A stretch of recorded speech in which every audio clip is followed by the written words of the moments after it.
Hello dear student, जैसा कि हम पार्ट 1 भोजन एवं मानव स्वास्थ्य का अध्ययन कर रहे थे। पार्ट फर्स्ट की जो वीडियो थी उसमें हमने संतुलित भोजन, असंतुलित भोजन, संतुलित भोजन नहीं करने से जो कुपोषण होता है उसमें विटामिन कुपोषण, प्रोटीन कुपोषण, खनिज कुपोषण आदि का अध्ययन किया था। आज हमारा जो टॉपिक है वो है जल। जल ही जीवन का आधार है। मैं कहना चाहूँ कि जल ही जीवन का आधार है तो ये बात कोई गलत नहीं है। जल एक ऐसा संसाधन है जो हर जगह, हर व्यक्ति को हर समय उपयोग होता है। यानी जल ही जीवन का आधार मान सकते हैं। जल को हम एक बहुत अच्छा संसाधन के रूप में भी ले सकते हैं। वैसे जल जगह है, हर जगह पर बहुतायत मात्रा में पाया जाता है, लेकिन पीने योग्य जो जल है हर जगह पर उपलब्ध नहीं है। आजकल जो जल हमें मिल रहा है वह दूषित जल मिल रहा है और उससे कई प्रकार की बीमारियां हमारे शरीर में देखने को मिलती हैं। अब बात करें कि हमें जो जल है वो कैसा पीना चाहिए, और अगर मैं ऐसा जो हमारा दूषित जल है उसको अगर हम पी लें तो हमें कौन कौन से रोग देखने को मिलेंगे। तो बहुत समय पहले की बात थी जब जो जल था वह नदियों से लोग सीधा पीते थे, लेकिन आज के समय में क्या हो गया कि नदियों से सीधा जो जल आता है पहले डिवाइडेशन के रूप में टंकियों में जाता है, फिर वहाँ से फिल्टर होकर के वो घर में आता है, लेकिन घर तक आकर अभी वो दूषित के रूप में हो जाता है और जिसके पीने मात्र से ही व्यक्तियों को कई प्रकार की बीमारियाँ लग जाती हैं। तो हम पढ़ रहे हैं जल के बारे में। तो देखिए हमारे उपयोग का लगभग संपूर्ण जो जल है, जल नदियों, झीलों तथा भूमिगत जल स्रोतों से प्राप्त होता है। यहाँ पर जो जल के स्रोत हैं वो कौन कौन से होते हैं? नदियाँ हैं, झील है, तालाब है, बहुत सारे होते हैं जो जल वहाँ से हमें प्राप्त होता है। हम जल के उपयोग के साथ उसे दूषित भी करते हैं, बिल्कुल सही बात है। जैसे जैसे हम जल का उपयोग तो करते हैं लेकिन जल को हम दूषित भी स्वयं करते हैं। हम ये कह सकते हैं कि जल ही जीवन है, जो कि मैंने भी आपको बताया। तो कोई अतिशक्ति नहीं होगी, कोई गंदी बात नहीं होगी। जल का उपयोग पीने, भोजन बनाने में, नहाने में, बर्तन धोने में, कपड़े धोने में, कृषि में, उद्योगों में पूर्ण रूप से किया जाता है। तो देखिए भोजन बनाने के अंदर जल का उपयोग हो रहा है, नहाने में, बर्तन धोने में, कपड़े धोने में, कृषि में, उद्योगों में, यानी पूर्ण रूप से सभी कार्यों में जल का ही उपयोग किया जाता है। तो हम कह सकते हैं कि जल जो है हमारे कार्य की दृष्टि से भी और हमारी शारीरिक दृष्टि से भी बहुत ही महत्वपूर्ण संसाधन माना जाता है। हमारी पृथ्वी पर जो जल है वो एकमात्र ऐसी चीज है जो कि पदार्थ की तीनों अवस्थाओं में, यानी ठोस में, द्रव में और गैस के रूप में पाया जाता है। जल है उसको तीनों भौतिक अवस्थाओं के रूप में पाया जा सकता। कैसे कि जो जल है बर्फ के रूप में तो ठोस अवस्था में होता है, जब इसको तापमान दिया जाता है तो यह द्रव अवस्था में पानी के रूप में परिवर्तित हो जाता है, और जब इसको और अधिक तापमान दिया जाता है तो यह वाष्प के रूप में उड़ जाता है। फिर जब इसको वापस से संघनित किया जाता है तो यह द्रव में, तो द्रव से वापस यह ठोस बर्फ के रूप में आ जाता है। तो हम कह सकते हैं कि जल एक ऐसी मात्र चीज है जो कि पदार्थ की तीनों अवस्थाओं में पाई जाती हैं। जो जल हमें मिलता है उसमें कई तरह के सूक्ष्म कण होते हैं, कई तरह के सूक्ष्म जीव होते हैं, उनसे कुछ हमें फायदा तथा कुछ हमें नुकसान भी होता है। हम कह सकते हैं कि जो जल हमें मिल रहा है उसमें बहुत सारे सूक्ष्म कण भी हो सकता है कि वो जल जो है पता नहीं कितने रास्ते तय करके आया और उस रास्ते में उसको कितने कंकड़ पत्थर, कितनी वनस्पतियां का सामना करना पड़ा हो, और हमें वो जल है पता नहीं किस रूप के अंदर मिल रहा है। तो हम बात करते हैं जो हमारा जल है वो कैसा होना चाहिए, हम जो जल है वो कैसे पीना चाहिए। तो यहाँ पर इस अध्याय में जो मैंने आपको 3 नंबर का प्रश्न बताया था कि एक प्रश्न तो 1 नंबर का आता है और एक प्रश्न आता है 3 नंबर का। तो यहाँ पर जो 3 नंबर का प्रश्न है वो ये कहता है कि पीने योग्य जल के क्या क्या गुण होने चाहिए। तो सबसे पहले हम बात करें, देखिए जब आप भी कोई जल पीते हैं तो सबसे पहले हम क्या देखते हैं, कई बार हम देखते हैं कि गिलास के अंदर कोई कंकड़ वनस्पति नहीं हो। हम भी और आप भी जब भी खुद आधुनिक के तरीके से भी देखें तो सीधी सी बात है, जल को जब देखेंगे तो उसमें हम गंदगी देखते हैं कि उसमें कोई गंदगी नहीं हो। जैसे ही उसमें हमें कोई गंदगी दिखाई देती है हम उस जल को दूषित मान लेते हैं और दूषित मान करके हम उस जल को नहीं पीते हैं। तो पहली क्वालिटी जल की जो होती है वो यही होती है कि हमें जल में जो है आंखों से दिखने वाला कोई कण या वनस्पति नहीं होनी चाहिए, यानी आंखों से दिखने वाला कोई भी वनस्पतिक जो कण है हमारे जल में उपस्थित नहीं होना चाहिए। अगर जल में कोई कण नहीं होगा तो वो जल हमारा क्या होगा, शुद्ध होगा। लेकिन अगर जल में वनस्पति कण हमें दिखाई दे दिया तो वो क्या होगा, अशुद्ध माना जाएगा। जल में किसी भी प्रकार से हानि पहुंचाने वाले सूक्ष्म जीव नहीं होने चाहिए। जैसा कि मैंने आपको बताया कि जो जल है नदियों झीलों से आकर हमारे घर पर आ रहा है, हो सकता है वो कई सूक्ष्म जीवों से रास्ता गुजर कर आ रहा हो और वो जल क्या हो जाता है, दूषित हो जाता है। तो हम कह सकते हैं कि जो हमारा जल है उसमें कोई भी प्रकार का सूक्ष्म जीव नहीं होना चाहिए। जल का जो पीएच का मान है वो समतुलित होना चाहिए। यहाँ पर जो पीएच है उसका जो पूरा नाम होता है वो होता है power of hydrogen, power of hydrogen यानी हाइड्रोजन आयनों की सांद्रता को पीएच कहते हैं। ये पीएच जो है इसको सोरेनसन नामक वैज्ञानिक ने सर्वप्रथम पहचाना था, जो कि अम्ल और क्षार की सांद्रता को मापने के लिए एक स्केल बनाया था, उसमें काम आता है, जिसका अध्ययन है हम जो है 5वें पार्ट में दैनिक जीवन में रसायन है वहाँ पर इसकी चर्चा करेंगे। यहाँ पर हम जब भी देखते हैं कि जल का जो पीएच है वो संतुलित होना चाहिए। पीएच का मतलब है कि यहाँ पर जो जल है ना तो अम्ल के रूप में होना चाहिए ना ही क्षार के रूप में होना चाहिए। हमारा जो जल है बिल्कुल संतुलित होना चाहिए, जिससे कि वो शरीर को नुकसान कम से कम पहुँचाए। जल में पर्याप्त मात्रा में ऑक्सीजन होनी चाहिए। अगर जल में पर्याप्त मात्रा में ऑक्सीजन नहीं होंगे तो सीधी सी बात है, कई प्रकार की बीमारियां हमें लगेंगी, हमारे शरीर में कई प्रकार के विकार उत्पन्न होंगे। तो जल में पर्याप्त मात्रा में ऑक्सीजन होनी चाहिए।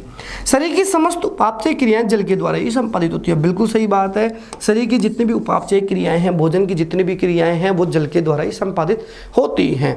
जैसे ही खाना खाते हैं तो खाना खाने के बाद में आधा 1 घंटे बाद में जब हम जल पीते हैं तो जल पीने की वजह से ही हमारा जो भोजन है वो पचता है। अगर जल नहीं पीते तो भोजन नहीं पचता है, लेकिन 1 दिन 2 दिन पच जाएगा। लेकिन कुछ लंबे समय तक जब हम जल का उपयोग ही नहीं करेंगे तो उपापचय जो क्रियाएं हैं वो नियंत्रित नहीं होंगी और जिससे हमारा शरीर है विकार उत्पन्न करेगा। अगर बात करें कि 1 दिन में कितने गिलास पीने चाहिए पानी की, कि 1 दिन में कम से कम हमें 8 गिलास पानी पीना चाहिए। सही मात्रा में पानी पीने से शरीर के उपापचय सही तरीके से काम करता है। जैसे कि बात करें गर्मी के दिनों में, तो गर्मी के दिनों में हमारे शरीर में पसीना बहुत आता है। पसीना बहुत आता है तो शरीर में जो पानी होता है उसके वाष्प के रूप में भी कई बार पसीना निकलता है, जिससे हमें शीतलता देखने को मिलती है। हम यहाँ पर बात कर रहे हैं पानी पीने की, तो देखो हमारे अनुसार जो पानी होता है कम से कम 8 से 10 गिलास तो पीने ही पीने चाहिए।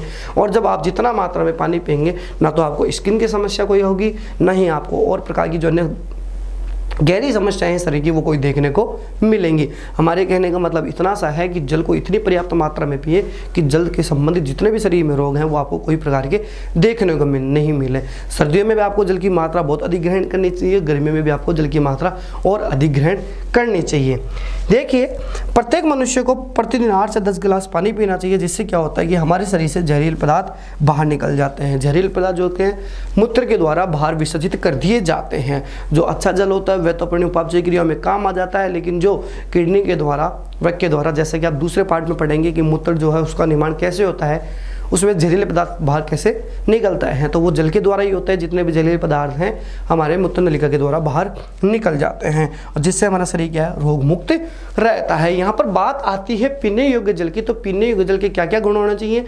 पहला गुण कि उसमें कोई भी आंखों से दिखने वाला वनस्पति कण नहीं होना चाहिए। दूसरा, उसमें कोई प्रकार का सूक्ष्म जीव नहीं होना चाहिए। तीसरा, जल का पीएच संतुलित होना चाहिए। चौथा, जल में पर्याप्त मात्रा में ऑक्सीजन जो है घुली हुई होनी चाहिए। और संपूर्ण क्रियाएं हैं जल के द्वारा ही संपादित की जाती हैं, इसलिए कम से कम हमें 8 से 10 गिलास जो है पानी पीना चाहिए। अब देखिए जल से क्या क्या लाभ हो सकते हैं। आपने देखा कि ये जो जल है उसके गुण ये होते हैं, लेकिन इन अच्छे गुणों के साथ जल को जब आप सेवन करें तो उस सेवन के कारण से हमें क्या क्या लाभ होते हैं। तो लाभ मैंने आपको बता दिया कि उपापचय क्रिया संपादित होती हैं और शरीर रोग मुक्त रहता है। लेकिन उसके साथ ही देखिए क्या हो जाता है कि पानी से शरीर में रेशे की मात्रा कायम रहती है। जो पानी में शरीर में फाइबर की जो मात्रा होती है बहुत अच्छी रहती है, जिससे शरीर में क्या हो जाती है, रोग प्रतिरोधक क्षमता बढ़ जाती है। अब जब रोग प्रतिरोधक क्षमता शरीर में बढ़ जाती है तो निश्चित बात है शरीर में कोई प्रकार की बीमारी नहीं लगेगी और जो हमारा शरीर है वह कई बीमारियों से जो होगा लड़ने के लिए तैयार रहेगा। प्रचुर मात्रा में पानी पीने से शरीर में अनावश्यक चर्बी निकल जाती है। बिल्कुल सही बात है। जैसे कई प्रकार के मोटे लोग हमें दिखाई देते हैं, हो सकता है वो पानी को एक साथ एक घूंट में एक सांस में ले जाते जाते होंगे, लेकिन ऐसा नहीं करना चाहिए। जैसे जैसे आपको पानी पिए थोड़े थोड़े समय में आप एक एक गिलास 2-2 गिलास पानी आपको शरीर में लेते रहना चाहिए, जिससे क्या होगा, जो अनावश्यक जो चर्बी है आपके शरीर की वो धीरे धीरे ऑटोमेटिकली सही हो जाएगी। और कहने की बात यह है कि उपापचय क्रिया अगर आपकी सही रहेंगी तो बॉडी का जो मेंटेनेंस है, संतुलन जो है बिल्कुल अच्छे तरीके से रहेगा। सबसे बड़ी बात ये होती है कि आजकल की जो समस्या है उसमें एक आ रही है स्किन की जो एलर्जी होती है। तो यहाँ पर भी वही बात बताई जा रही है कि शरीर में किसी भी प्रकार की एलर्जी होने की संभावना नहीं रहती है यदि आप जल पूरी तरीके से शुद्ध ग्रहण करते हैं, पेयजल जो है बहुत अच्छा लेते हैं, तो आपको शरीर में कोई प्रकार की जो होती है एलर्जी, स्किन जो समस्या है वो नहीं रहती। आजकल के युवा पीढ़ी के अंदर हर उम्र में स्किन की जो समस्या बहुत ज़्यादा देखने को मिल रही है। इसका मुख्य कारण यही है जो पेयजल है वो घर तक शुद्ध नहीं पहुंच पा रहा है। अगर पेयजल घर तक शुद्ध नहीं पहुंच पा रहा है तो आप उसको शुद्ध करके, उसको उबाल करके, कैसे भी अपने फिल्ट्रेशन करके उसको पिएं, और पीने के बाद में आपको देखने को मिलेगा कि आपको जो शरीर की उपापचय क्रिया है वो बिल्कुल ही संतुलित है, और शरीर में जो हानिकारक सूक्ष्म जीव है वो भी निकलते जा रहे हैं, और शरीर में किसी भी प्रकार की कोई एलर्जी आपको देखने को नहीं मिलती है। देखिए प्रचुर मात्रा में पानी पीने से देखो हमारे पास फेफड़ों का संक्रमण, अगर अब यहाँ पर फेफड़ों का संक्रमण की बात कर दी तो और क्या चाहिए, क्या आपको अपने फेफड़े खराब करने हैं क्या? नहीं। अगर आपको अपने फेफड़े खराब नहीं करने तो सीधी सी बात है ना, जल को प्रचुर मात्रा में ले। अस्थमा देखो, सांस की बीमारी नहीं हो रही है, आंतों की बीमारियों का खतरा भी बहुत कम होता है। देखो आंतों की बीमारियाँ, इतनी गंभीर गंभीर बीमारियाँ यहाँ पर आपको बता दी जा रही हैं, तो फिर क्या आप जल का सेवन नहीं करेंगे? करेंगे। हमें जल का सेवन जो है अधिक से अधिक प्रचुर मात्रा में करना है, जिससे हमारे पास ना तो एलर्जी की समस्या होगी, ना रोग प्रतिरोधक की समस्या होगी, ना ही कोई आंत की बीमारी होगी, ना ही कोई हमें फेफड़ों का संक्रमण होगा। और तो और देखो प्रचुर मात्रा में पीने से पथरी, बिल्कुल सही बात है, पथरी स्टोन जो होती है, जैसे हमारे शरीर में कोई भी एक छोटी सी के अंदर भी जम जाती है तो शरीर में बहुत भयंकर दर्द होने लगता है, व्यक्ति जो चिलमिला जाता है, तेज पलटने लग जाता है। लेकिन उस पथरी की समस्या को दूर करने के लिए भी अधिकतर जो डॉक्टर हैं वो लिक्विड के रूप में बहुत सारी चीज़ें पिलाते हैं, जिससे कि वह मूत्र विसर्जन के साथ धीरे धीरे अपनी पथरी को निकाल सके। तो ऐसा काम करते ही क्यों आप? उस पथरी को निकालने के लिए, पथरी को जमाने के लिए, जमाओ मत ना, अपना जो समय है उसको पानी पीने में लो।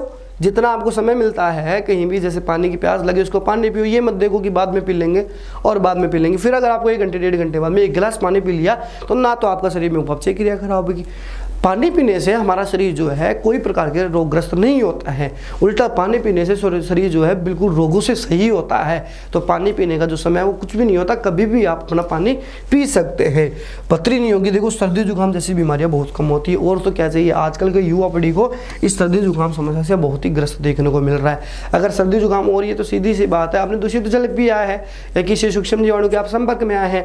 अगर आपको कहने का मतलब मेरा इतना सा है कि मैंने आपको इतनी सारी चीज़ें बताई हैं, इतनी सारी बातें बताई हैं, उनमें एक ही बात आ रही है कि जल जो है हमें पीना चाहिए। अगर आप जल को नहीं पीते हैं तो हमें कई प्रकार की बीमारियां देखने को मिलती हैं, और जल को पीने से हमें है जो कोई प्रकार की बीमारी नहीं होती है। अब हम बात करें दूषित जल के दुष्प्रभाव। देखिए आपने यहाँ पर एक चीज़ देखी, सबसे पहले हमने पीने योग्य जल के गुण देखे, उसके बाद जो हम जल पीते हैं उससे हमें क्या क्या फायदे होते हैं वो हमने देखे। अब कई बार ऐसा होता है कि जो हमें भी नहीं पता रहता, लेकिन फिर भी हम दूषित जल का सेवन कर लेते हैं। तो दूषित जल के सेवन करने से क्या होता है, तो देखिए पीने का पानी दूषित कई बार हो जाता है, जिसके कारण से क्या होता है, हमें बीमारियों की संभावना हो जाती है। दूषित जल के होने से वाली बीमारी जो हमें पानी में रहने वाले रोगकारक सूक्ष्म जीवों के कारण से होती है। बिल्कुल सही बात कह रहा है कि पानी के अंदर ऐसे सूक्ष्म जीव होते हैं जिसको सेवन से ही हमारा जो शरीर है उपचय क्रियाओं को संतुलन खो देता है। रोग प्रतिरोधक क्षमता की वजह से धीरे धीरे उन सूक्ष्म जीवाणुओं के कारण से कम हो जाती हैं, और वो जो सूक्ष्म जीवाणु हमारे साथ पानी के साथ जो है शरीर में प्रवेश कर जाते हैं और कई प्रकार की बीमारी उत्पन्न कर देते हैं। जैसे कि उस पानी के अंदर कोई भी विषाणु हो सकता है, कोई भी जीवाणु हो सकता है, कोई भी प्रोटोजोआ हो सकता है, कोई भी कृमि हो सकता है, जो हमारे शरीर के लिए बहुत ही घातक होता है, जिसकी वजह से जो मानव है वह हैजा से, पेचिश से आदि बीमारियों का शिकार हो जाता है। दूषित जल के कारण से कई प्रकार की बीमारियों का शिकार हो जाता है, जैसे कि यहाँ पर अभी हमें हैजा बताया गया है, पेचिश आदि बताया गया है। अब हम बात करें दूषित जल के पीने से, देखो हमें कई प्रकार की संक्रामक बीमारियां भी हो जाती हैं, जो कि एक दूसरे से दूसरे व्यक्ति में भी फैल सकती हैं। यहाँ पर देखो दूषित जल भी हम पानी पीते हैं तो हमें वायरल संक्रमण भी हो जाता है, जैसे कि हेपेटाइटिस बीमारी है, फ्लू है, कोलेरा है, टाइफाइड है, पीलिया है। मुझे ये बीमारी नाम सुनते ही डर लगता है। अरे ये जब बीमारी हो जाती है तो आर्थिक नुकसान तो हमें पहुंचाती है, शारीरिक नुकसान भी पहुंचा रही है। एक जगह हम पड़े रहते हैं, दूसरी जगह हम निकल नहीं पाते, सिर्फ एक ही कारण की वजह से, जल की वजह से। अगर आप दूषित जल ना पिएं तो ये कोई प्रकार की आपको बीमारी नहीं लगेगी। इसलिए जल का जो सेवन है आप अधिक से अधिक मात्रा में करें, जिससे ये कोई प्रकार की बीमारी आपको देखने को नहीं मिले। देखिए पहले के समय में एक रोग था जिसको कहते हैं बाला रोग। ये बहुत ही इंपॉर्टेंट टॉपिक है और बहुत ही अच्छा टॉपिक है। यहाँ पर मैं इसको नोट के द्वारा दर्शा देते हैं, इंपॉर्टेंट भी है, परीक्षा में आने लायक भी है कि बाला या नारू रोग। इस नारू रोग का जो दूसरा नाम था वो था बाला रोग। राजस्थान के अंदर बहुत गंभीर समस्या थी। एक रोग है दूषित जल के सेवन से होता है नारू रोग, जिसको हम बाला रोग भी कहते हैं। इसका जो प्रमुख रोगजनक होता है वो होता है ड्रैकनकुलस मेडिनेसिस। ये कृमि है। नारू रोग है, राजस्थान में बहुत गंभीर समस्या थी, दूषित जल के सेवन से होता था। इसका जो रोगजनक है वो है ड्रैकनकुलस मेडिनेसिस, जो कि एक कृमि होता है। नारू रोग क्या करता है, एक मादा कृमि है, अपने अंडे सदैव ही परपोष यानी मनुष्य के शरीर के बाद जल में देती है। यहाँ पर एक रोग की बात कर रहे हैं नारू रोग, उसका रोगजनक होता है ड्रैकनकुलस मेडिनेसिस।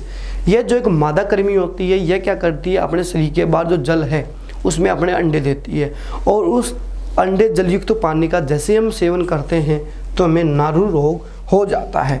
इस समस्या को बचने के लिए हमें बहुत पहले से ही बात बताई जाती है कि हमें जो है जल को हमेशा उबाल करके और छान करके पीना चाहिए। देखिए ऐसा जो दूषित जल है ये दूसरों लोगों में भी फैल जाता है, और पहले के समय की बात थी ये नारू रोग बहुत फैलता था, संक्रामक बीमारी के रूप में यह उपयोग में आ गया था। उसके लिए लोगों ने बचाव के लिए क्या किया, जल को छान कर पिया, उबाल कर किया, उबालने के बाद उसको थोड़ा सा गुनगुना करके ठंडा करके उसको पिया, और समय समय पर जल की सफाई होनी चाहिए, क्योंकि स्वच्छ जल है तो स्वस्थ कल। बहुत ही अच्छी लाइन बताई है कि स्वस्थ जल है तो स्वस्थ कल है। अगर आज जल स्वस्थ नहीं होगा, जल दूषित होगा, तो ये जितना भी भविष्य है हमारा, टाइफाइड, पीलिया, हेपेटाइटिस, हैजा, फ्लू, कोलेरा आदि बीमारियों से ग्रसित होगा, और एक प्रकार की संक्रामक बीमारी होगी हमारे भविष्य में, एक व्यक्ति से दूसरे व्यक्ति में फैलती जाएगी, और कई प्रकार के रोग इस सिर्फ एक जल के कारण से हमारे शरीर में देखने को मिलेंगे।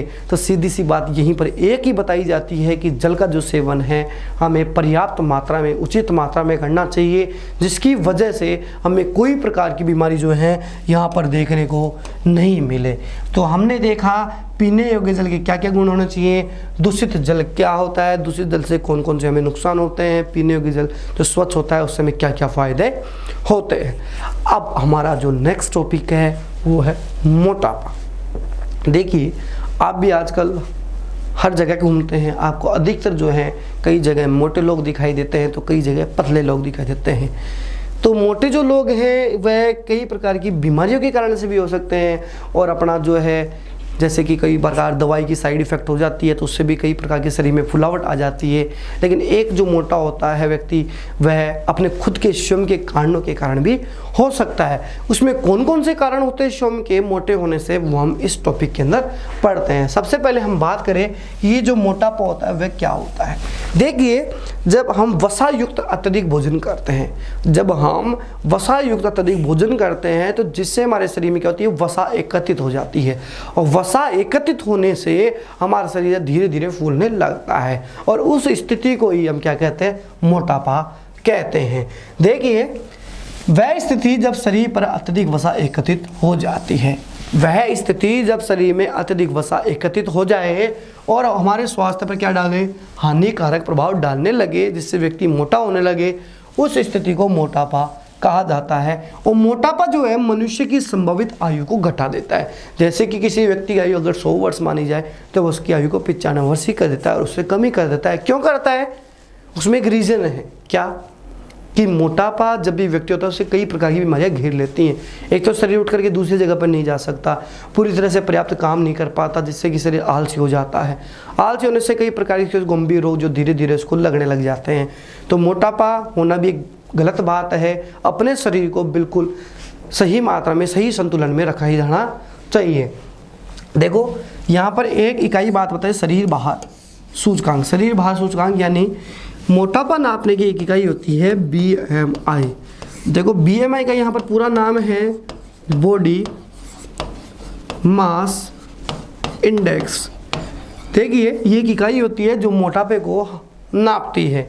BMI body mass index, body means शरीर, मास यानी भार, इंडेक्स यानी सूचकांक। BMI का जो पूरा नाम है 1 नंबर के प्रश्न के अंदर आ सकता है कि BMI का पूरा नाम क्या है। BMI का पूरा नाम बॉडी मास इंडेक्स है, शरीर भार सूचकांक है, जो मोटापे की नापने की इकाई होती है। या क्या होती है, देखो हमारा जो शरीर का भार है, हमारा जो शरीर का वजन है उसको और हमारे शरीर की लंबाई का अनुपात है, उसको जब दोनों को डिवाइड करते हैं और जो इकाई निकलती है वो क्या कहलाती है, BMI कहलाती है। यानी BMI जो बराबर होता है, BMI बराबर क्या कर सकते हैं, शरीर का भार बटा शरीर की लंबाई। यानी शरीर का भार और शरीर की लंबाई का जो अनुपात है वह BMI कहलाता है, जिसको हिंदी में शरीर भार सूचकांक कहते हैं। ये भार नहीं है, ये भार है, शरीर भार सूचकांक कहते हैं।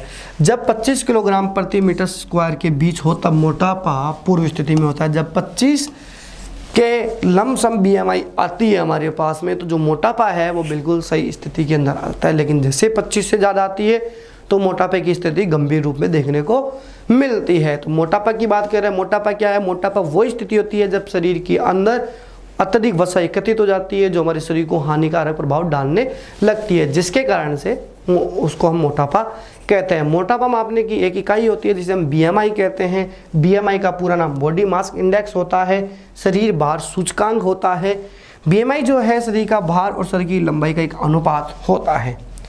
और जब अपने पास में 25 किलोग्राम प्रति स्क्वायर मीटर के हिसाब से जो है मोटापा रहता है तो वो बिल्कुल ठीक है। लेकिन जैसे ही 25 से ज़्यादा होता है, 30 से 35 से ज़्यादा होता है, तो व्यक्ति का जो मोटापा है बहुत अधिक हो जाता है। अब मोटापा हो तो गया, लेकिन मोटापे से कई प्रकार के रोग भी हमें देखने को मिलते हैं। जैसे कि हम बात करें हार्ट रोग, हृदय रोग, भाई अधिकतर लोगों में देखने को मिलता है। जो हार्ट से संबंधित बीमारियां हैं वह हमें मोटे लोगों में अधिक देखने को मिलती हैं। मधुमेह जो है मोटापे में ज़्यादा देखने को मिलता है। निद्राकालीन, मोटा जो लोग हैं निद्रा सोते ही हैं, सबसे अधिक सोते हैं मोटे लोग पतलों से ज़्यादा। इसके अलावा जो हमें कैंसर की समस्या मोटे लोगों से ग्रसित मिलती है। तो हमें जो खाना है एक संतुलित भोजन के रूप में खाइए, जिससे कि आप ना तो मोटे हैं, शरीर में जल को पर्याप्त मात्रा में लीजिए जिससे शरीर में हानिकारक पदार्थ बाहर निकलते रहें, जिससे ना तो मोटे होंगे, जिससे ना तो हमें कोई प्रकार की बीमारियां लगेंगी। यहाँ पर मोटा होना भी एक स्वाभाविक बात है, लेकिन मोटा अत्यधिक होना गलत बात है। इसलिए अपने खाने के अंदर जो है पौष्टिक तत्वों को ग्रहण करें, ऐसे तत्वों को ग्रहण नहीं करें जिससे कि हमारे शरीर में अत्यधिक वसा को एकत्रित करे। देखिए अब मोटापे होने के क्या कारण है जिससे कि व्यक्ति मोटा होता है। हमने पहले बात की मोटापा क्या होता है, मोटापा मापने की इकाई क्या होती है, मोटापा जो होता है कौन कौन से रोगों को पनपा सकता है। अब मोटापे के क्या कारण है, देखिए कई बार क्या होता है कि कई लोग तो ऐसे हैं जो सुबह उठते ही प्रातः में अपनी एक्सरसाइज करते हैं बॉडी के अनुकूलन के अनुसार, और जब बॉडी के अनुकूलन के अनुसार एक्सरसाइज की जाती है तो शरीर का जो संतुलन है बहुत अच्छा रहता है, जिससे उपापचय क्रिया होती है बहुत मजबूत रहती है, रोग प्रतिरोधक क्षमता उसकी बहुत अच्छी रहती है, जिससे व्यक्ति ना तो मोटा होता है और ना ही उसको कोई प्रकार की बीमारियां घेरती है। यहाँ पर बात करते हैं कि देखिए ऊर्जा के सेवन और ऊर्जा के उपयोग के बीच असंतुलन होने के कारण मोटापा बढ़ जाता है। ऊर्जा के सेवन, अत्यधिक ऊर्जा युक्त अगर हम भोजन करते हैं और हमारे शरीर में जब एनर्जी नहीं रहती है, आलसीपन आ जाता है बहुत अधिक, तो उसकी वजह से भी हमारा क्या होता है कि मोटापा बढ़ जाता है। अधिकतर वसायुक्त भोजन करने से, जंक फूड खाने से भी मोटापा बढ़ सकता है। ये तो आजकल की समस्या हो गई है कि अत्यधिक जलयुक्त जो वसायुक्त भोजन है वो हम कर रहे हैं। कहीं पे बर्गर मिल रहा है तो बर्गर खा रहे हैं, कहीं पे पिज्ज़ा मिल रहा है तो पिज्ज़ा खा रहे हैं। शर्म करो, देखो तो सही उसमें क्या है। अरे पिज्ज़ा के अंदर देखो उसमें क्या है, क्या उसमें अपने को कोई प्रोटीन कार्बोहाइड्रेट मिल रहा है? क्या बर्गर के अंदर प्रोटीन कार्बोहाइड्रेट मिल रहा है? अरे थोड़ी बहुत मात्रा में मिल रहा है तो क्या हो गया, हमें लेना है पर्याप्त मात्रा में, और पर्याप्त मात्रा में ना लोगे तो सीधी सी बात है कोई ना कोई बीमारी घेरेगी। तो सबसे बड़ी बीमारी जो घेरेगी वो है मोटापा, जो आजकल किसी को पसंद नहीं है। जब अपना शरीर में से जो पेट जब बाहर आता है तो एक मटकी के रूप में लगता है, जो किसी को देखने से भी अच्छा नहीं लगता। और जब वो किसी को देखने से अच्छा नहीं लगता है तो हमारा जो शरीर है खुद श्रम महसूस करता है। तो ऐसी स्थिति को आप पन पाइए मत। तो सीधी सी बात है, जो वसायुक्त अत्यधिक भोजन है उनको छोड़िए, जंक जो फूड है उनको छोड़िए, जिससे कि ना कि आपका मोटापा बढ़ेगा। सारी क्रियाओं को सही तरीके से नहीं रखने पर भी शरीर में चर्बी जम हो जाती है, जिससे कि मोटापा बढ़ जाता है। बिल्कुल सही बात है, आप सारी क्रियाओं को सही ढंग से नहीं रख रहे हैं, आप एक्सरसाइज नहीं कर रहे हैं, आप आलसीपन में अपना जीवन बिता रहे हैं, सो रहे हैं सारे दिन, इसके कारण से भी क्या होता है मोटापा बढ़ जाता है। व्यायाम नहीं करते हैं तो सीधी सी बात है मोटापा बढ़ेगा। अरे सुबह उठ करके सैर करने जाइए कि मोटापा कहाँ से बढ़ेगा? ऊर्जावान शरीर रहेगा, रोग प्रतिरोधक क्षमता बढ़ेगी, रोगों से लड़ने की क्षमता बढ़ेगी, कोई प्रकार की बीमारी नहीं होगी, पानी की प्यास लगेगी, हानिकारक सूक्ष्म जीव धीरे धीरे बाहर निकलेंगे शरीर से, तो कोई प्रकार का मोटापा नहीं लगेगा, ना कोई प्रकार का मोटापा होगा, नहीं कोई प्रकार की बीमारी होगी। तो मोटापा जो है कई कारणों से होता है। जंक फूड भोजन करने से, वसायुक्त तो भोजन करने से, सारी क्रियाओं को सही ढंग से नहीं रखने से, अत्यधिक जो होता है अपने पास में ऊर्जा के सेवन से होता है। ऊर्जा का जब असंतुलन होता है तो हमें मोटापा हो जाता है, और इसकी क्रिया से जो है कई प्रकार की हमें विकार उत्पन्न देखने को मिलते हैं, जैसे हाइपोथायराइडिज्म होता है, वो भी मोटापे के कारण से हमें देखने को मिलता है। अब हम बात करें हमारा जो नेक्स्ट टॉपिक है उस पर, रक्तचाप। हमने पढ़ा जल, हमने पढ़ा मोटापा, अब चलते हैं रक्तचाप पर। देखिए यहाँ पर रक्तचाप का नाम लिख रखा है, लेकिन इस रक्तचाप को हमें रक्तदाब भी कह सकते हैं। आजकल जो है इसको रक्तचाप कहने लग गए, लेकिन पहले के समय में इसको रक्तदाब ही कहा जाता था। देखिए रक्त का मतलब होता है ब्लड, और दाब का मतलब होता है प्रेशर। रक्त का मतलब होता है ब्लड और दाब का मतलब होता है प्रेशर, अर्थात ब्लड प्रेशर। ब्लड प्रेशर को हम हिंदी जो शॉर्ट फॉर्म उसको कहते हैं बीपी। शायद आपको नाम याद आ गया होगा बीपी, क्योंकि अधिकतर जो लोग हैं इसको बीपी के रूप में ही प्रयोग करते हैं। बीपी का पूरा नाम होता है ब्लड प्रेशर, और इसको हिंदी में कहते हैं रक्तदाब या फिर रक्तचाप। देखो क्या होता है, हमारा जो शरीर है उसमें लगभग कितना रक्त पाया जाता है? 5 से 6 लीटर। हमारा जो शरीर है लगभग उसमें 5 से 6 लीटर रक्त की मात्रा पाई जाती है। और ये जो रक्त है हमारा शरीर है यह बहुत सा काम करता है। हमारे शरीर में जो रक्त है बहुत सारे कार्य करता है, और हमारे शरीर में जो रक्त है धमनी और शिराओं के अंदर बहता है। हमारे शरीर को ले जाने का कार्य कौन करती है? धमनी और शिराएं। अब जब धमनी और शिराओं में रक्त बह रहा है, जा रहा है, शरीर में पहुंच रहा है, तो कई बार ऐसा होता है कि धमनी और शिराओं में रक्त नहीं पहुंचता, और जब रक्त नहीं पहुंचता है धमनी और शिराओं में तो वहां पर प्रेशर डलता है। अब प्रेशर डलने के कारण से कई बार तो रक्त जो होता है उच्च हो जाता है, और कई बार जो रक्त होता है वो निम्न हो जाता है।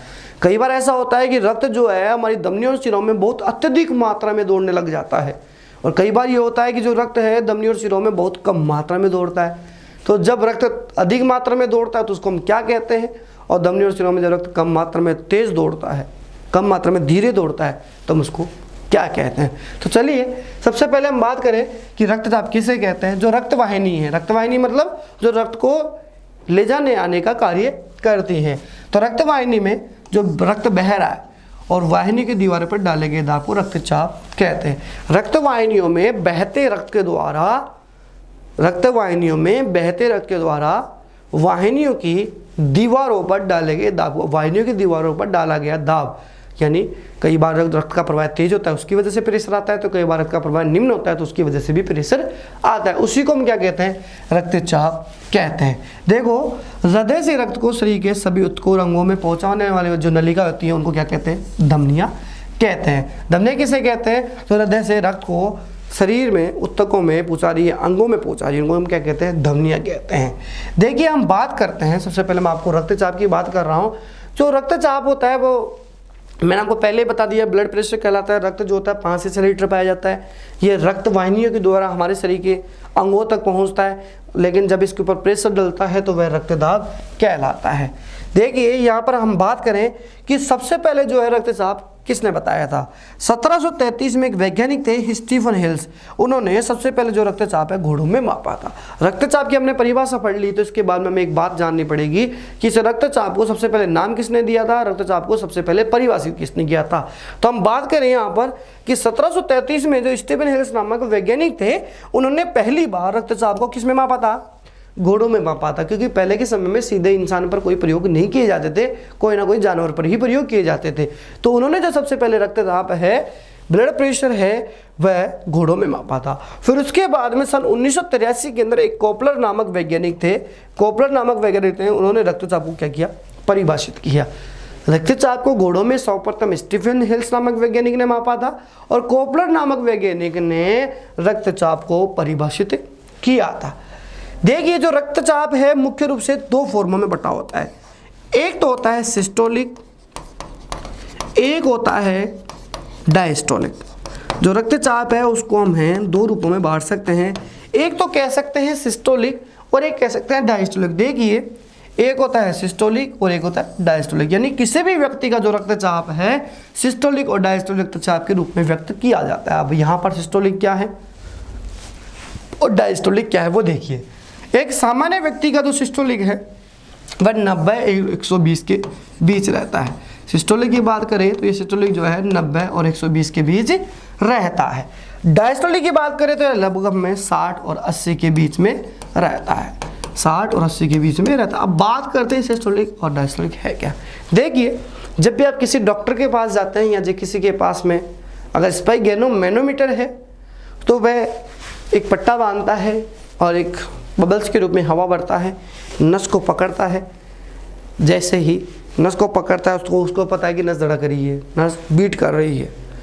तो जैसे उस पंप को हाई प्रेशर देता है, पंप को हाई प्रेशर देने से क्या होता है कि वो जो नस है एक टाइम पे उस मीटर के अंदर जाकर बंद हो जाती है। कहने के बाद जैसे जैसे उसको हम प्रेशर देंगे तो प्रेशर देने से यहाँ पर जो फुलावट आती है तो रक्त का जो प्रवाह है यहाँ पर बंद हो जाता है, रक्त का प्रवाह आगे तक नहीं जाता, जिसके कारण से नस क्या हो जाती है, धड़कना बंद हो जाती है। तो जो जिस जगह पे जिस पोजीशन पे नस धड़कना बंद होती है और उस पोजीशन पर मीटर में क्या सुई बता रही है उसको हम कहते हैं सिस्टोलिक। और लगभग एक सामान्य व्यक्ति जो होता है उसकी जो नस धड़कना बंद है प्रेशर देने के बाद में वह 90-120 के बीच में बंद होती है। अब जैसे जैसे उस वाल को धीरे धीरे खोलते हैं तो जैसे जैसे इस वॉल को धीरे धीरे खोला जाता है और वॉल को खोलने से वापस से नस धड़कना जिस पोजीशन पर चालू होती है उस पोजीशन को जो है हमें डायस्टोलिक कहते हैं। और एक सामान्य व्यक्ति में वो जो पोजीशन होती है वो 60 से 80 के बीच होती है। अब आप समझ गए होंगे सिस्टोलिक क्या है, डायस्टोलिक क्या है। यानी सिस्टोलिक जो है एक संकुचन की प्रवस्था आती है जिससे जो नस है वो संकुचन अवस्था में आ जाती है और जैसे उस वाल्व को ढीला किया जाता है, लूज किया जाता है तो वह शिथिलन की अवस्था में आ जाती है। संकोचन हुआ तो नस धड़कना बंद हुई, उस पोजीशन को हमने सिस्टोलिक कहा। और जब शिथिलन हुआ, वाल्व को ढीला किया, शिथिलन हुआ, उसको हम डायस्टोलिक कहते हैं। और दोनों के एक अनुमान के अनुसार जो हमारा रक्त है सामान्यतः लगभग जो होता है 120/90 या फिर 120/80 माना जाता है एक सामान्य व्यक्ति का रक्तचाप। और जो मैं जिस एपरेटस की बात कर रहा हूँ कि एक पट्टा बनता है पंप दे करके उसको हम भरते हैं, उसको क्या कहते हैं, उसको कहते हैं स्पाइगेनोमैनोमीटर, जिसको रक्तचाप मापी हिंदी में कहा जाता है। 1 नंबर का प्रश्न यहाँ से बनता है कि रक्तचाप मापने वाले यंत्र को क्या कहते हैं। रक्तचाप मापने वाला जो यंत्र होता है उसको रक्तचाप मापी कहते हैं और इंग्लिश में इसको जो है स्पाइगेनोमैनोमीटर कहते हैं। रक्तचाप मापी को जो है स्पाइगेनोमैनोमीटर कहा जाता है। रक्तचाप जो होता है 2 प्रकार का होता है, एक तो लो ब्लड प्रेशर, वो होता है हाई ब्लड प्रेशर। जैसे हम बोलते हैं लो बीपी हो गई है और एक बोलते हैं हाई बीपी हो गई है। तो लो बीपी कब होती है, हाई बीपी कब होती है, किसे कहते हैं वो देखिए। अब हम यहाँ पे बात कर रहे हैं सबसे पहले लो बीपी, जो हमारे पास में बोलते हैं निम्न रक्तचाप। देखिए, वह दाब जिसमें धमनियों और नसों में रक्त का प्रवाह क्या होता है, कम होता है।